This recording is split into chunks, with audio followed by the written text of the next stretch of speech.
আসসালামু আলাইকুম। আমি প্রফেসর ডক্টর সেলিনা আক্তার। সবাইকে শুভেচ্ছা জানাচ্ছি। দেখতে দেখতে রমজান মাস চলে এসেছে। আমাদের অনেক গর্ভবতী মায়েরা আছেন যারা এই রমজান মাসে রোজা রাখতে পছন্দ করেন।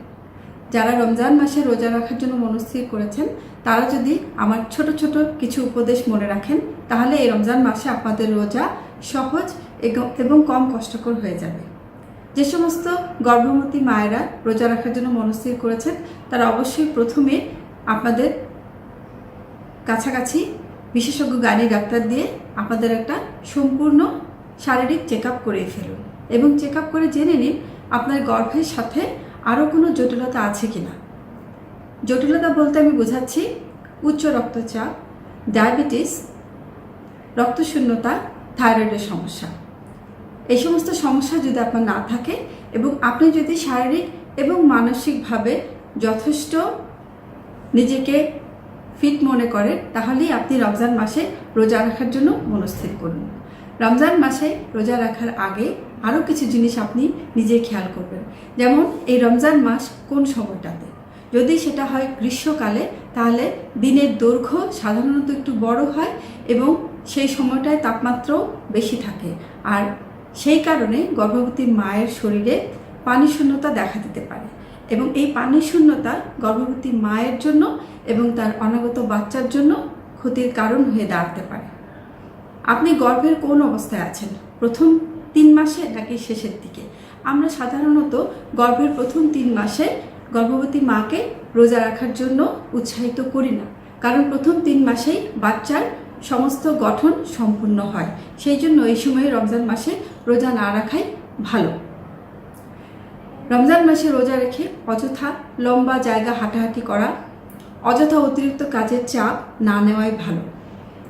গর্ভবতী মায়েরা দিনের শুরুতেই আপনাদের সারাদিনের যে কাজকর্ম তার একটি সুন্দর রুটিন করে ফেলুন এবং সময় মতো সেই কাজগুলো গুছিয়ে শেষ করুন এবং সেই কাজগুলো করার জন্য পরিবারের অন্য সদস্য যারা আছেন তাদের সহযোগিতা নিতে পারেন। আপনি অবশ্যই খেয়াল করবেন সারা দিনে আপনি 8 থেকে 10 ঘন্টা ঘুমাতে পারছেন কিনা এবং দিনের বেলায় 1 ঘন্টা শুয়ে বিশ্রাম নিতে পারছেন কিনা। বাড়িতে অযথাই বেশি লোকজন দাওয়াত করা, খাবারের অনেক ধরনের আইটেম রান্না করা, এই সমস্ত কাজ থেকে বিরত থাকুন।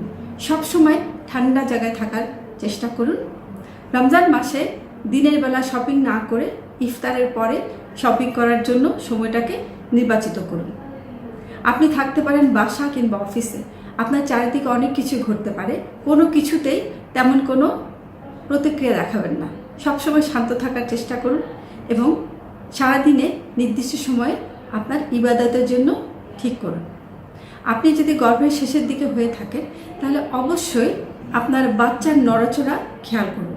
বাচ্চা সারাদিনে 10 থেকে 12 বার নড়বে, অর্থাৎ সকাল 10টা থেকে রাত 9টা পর্যন্ত বাচ্চা 10 থেকে 12 বার যদি না নড়ে তাহলে অবশ্যই আপনি আপনার ডাক্তারের সাথে যোগাযোগ করুন এবং রমজান মাসে রোজা রাখা থেকে বিরত থাকুন। এই রমজান মাসে সাহরি এবং ইফতারের যে খাবার, সেই খাবার নির্বাচনে অবশ্যই সতর্ক থাকুন। সাহরি এবং ইফতারের সময় যেন অতিরিক্ত তেল, চর্বি, ভাজা পোড়া না থাকে সেই দিকে খেয়াল রাখুন। সাহরি এবং ইফতারের মাঝখানে যে সময়টুকু, সেই সময়টুকুতে 8 থেকে 10 গ্লাস পানি খাবার চেষ্টা করুন এবং এই সময়টাতে সেই ধরনের খাবার নির্বাচন করুন যে সমস্ত খাবারে পানির পরিমাণ বেশি এবং ফাইবারের পরিমাণ বেশি। সাহরি এবং ইফতারের মাঝখানে অনেকের চা কফি খাওয়ার অভ্যাস থাকে, সেই চা কফির অভ্যাস একটু কমাতে হবে, কারণ চা এবং কফি এই দুটোই কিন্তু এক ধরনের ডায়াবেটিক্স এবং এই ডায়াবেটিক্সের জন্য কিন্তু আমাদের শরীরে পানি শূন্যতা হয়। সেই জন্য গর্ভবতী মায়েরা চা কফি খাওয়া থেকে নিজেদেরকে বিরত রাখুন। 7 দিন পর পর যদি সম্ভব হয়, যে সমস্ত গর্ভবতী মায়েদের রোজা রাখতে কষ্ট হয় অবশ্যই ডাক্তারের কাছে চেক আপে যাবেন, কারণ পানির পরিমাণ ঠিক আছে কিনা সেটি দেখার জন্য অবশ্যই আপনাকে ডাক্তারের সহযোগিতা নিতে হবে এবং বাচ্চার ওজন ঠিকমতো বাড়ছে কিনা সেটিও খেয়াল করতে হবে। যদি কোথাও কোনো সমস্যা দেখা দেয় অথবা কোনো জটিলতা দেখা দেয়, গর্ভবতী মাকে অবশ্যই রোজা রাখা থেকে বিরত থাকতে হবে। সবসময় মনে রাখবেন আমাদের ধর্ম কখনোই গর্ভবতী মায়ের ক্ষতি হবে অথবা অনাগত বাচ্চার ক্ষতি হবে তা জেনেও রোজা রাখার জন্য তেমন কোনো বিধিনিষেধ দেয়নি। রমজান মাসে রোজা আপনি যদি না রাখতে পারেন তাহলে পরবর্তীকালে একটির বদলে আরেকটি রোজা আপনি রাখতে পারবেন। সুতরাং গর্ভবতী মায়েরা যারা আছেন রমজান মাসে রোজা রাখার আগে আমার এই ছোট ছোট জিনিসগুলো যদি আপনি মনে রাখেন তাহলে ইনশাল্লাহ এই রমজান মাসে আপনার রোজা সহজ হবে এবং এই রোজা রাখার জন্য আপনার কষ্ট কম হবে এবং আপনার যে অনাগত বাচ্চা তার শরীরে প্রভাব কম পড়বে এবং আপনিও সুস্থ থাকবেন। সবাই সুস্থ থাকুন, ভালো থাকুন। আল্লাহ হাফেজ।